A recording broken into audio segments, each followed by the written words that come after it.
إحساس جميل إنك تكون من أقوى الفرق، علامة كاملة في دوري أبطال آسيا للنخبة، ولا خسارة في الدوري. هالموسم ما قدر أي فريق يفوز علينا، إذن هل نقدر نقول إننا أقوى فريق في العالم؟ المهم يلا نشوف وش صاير في أخبار الكورة.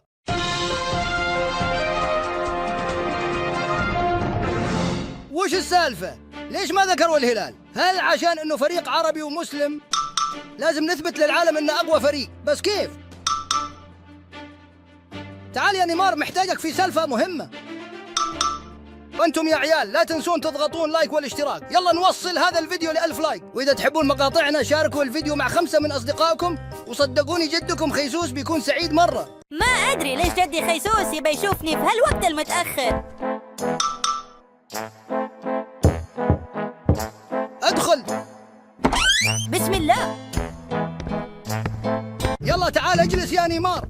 واو المكان رهيب، بس ليش تبغاني يا جدي خيسوس؟ تعال ابغى اكلمك في موضوع مهم. لحظة، هل ناوي يا جدي خيسوس تنهي عقدي معكم؟ تكفى يا جدي خيسوس، لا تسويها. والله أحب الهلال مرة وأبغى أظل لاعب معهم.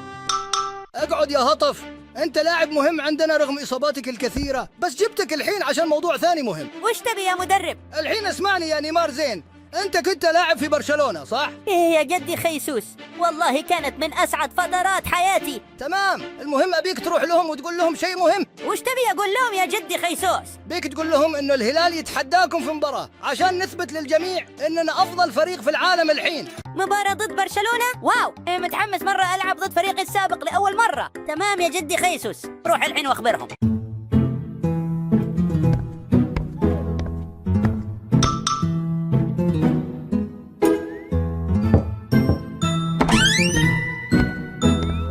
المكان تغير كثير، لسه أتذكر أول أيامي في برشلونة كانت أيام رهيبة والله. نيمار يمين يا مال كوبارسي، والله كبرتوا كثير. أتذكر يوم كنتم تلعبون مع فريق برشلونة للصغار، ما شاء الله عليكم. نيمار وش تسوي هنا؟ أرسلني جدي خيسوس عشان أقول لك شيء. يقول لمدربه جدي. طيب تعال معي للمكتب عشان نتكلم.